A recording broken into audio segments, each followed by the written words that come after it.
I'm going to be making venison bourguignon. All that is peasant stew. All I have here to use, really, the ingredients are onions and some carrots, some parsley, garlic, a little bit of tomato paste, thyme, and some bacon renderings, and I'm going to put bacon in it too. So what I'm going to do, I'm going to start with a hot skillet, and I'm going to be browning my hind quarter. It's just stew meat pieces, of venison. I'm going to season this with a little salt and pepper, and I go kind of heavy on the salt. Use about a half as much pepper. When it gets really hot, we're gonna go ahead and put a little bit of our venison down in it, and I usually just use one of my pieces to test it. It's ready. You get to hear that good sizzle.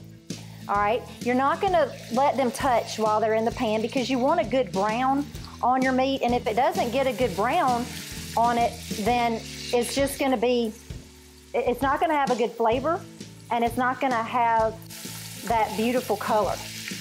I have a little salt and pepper on it already, but I can see that I need a little bit more on it, and it kind of helps to brown it.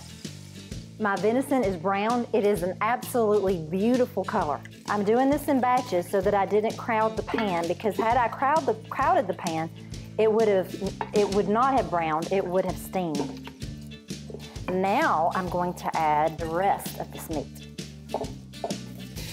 I'm browning this in bacon grease, and I rendered down about 10 pieces of bacon, and that's what I'm cooking this in. Sometimes I need a little bit extra. My grandmother told me never be without a jar of bacon grease next to your stove. My meat is completely browned. So now we get to move on to the next stage of making this scrumptious meal. And I'm going to pour in the onions, the carrots. My onions and carrots have caramelized, and now I'm going to go to the next step. All I need to do is to pour in my beef broth. Any robust red wine will do just fine. My stew meat. I'm going to pour back in this luscious bacon. I'm going to put in some garlic, tomato paste, my favorite ingredient, thyme. And I'm going to let that simmer for about an hour and a half. It's been a couple of hours. Now I'm going to add some mushrooms that I've already sauteed in some butter. If yours is not thick, you can do a little mixture of flour and water, equal parts. And I might pour just a little bit in here. I don't really need a lot because mine is kind of already thick.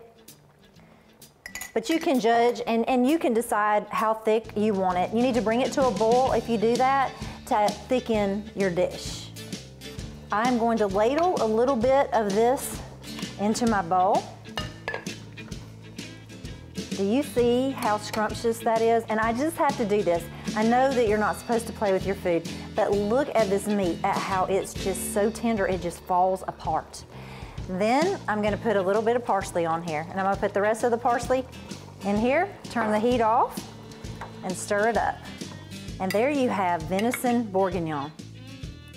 Scott, can you say bourguignon? And can you say it with a southern accent?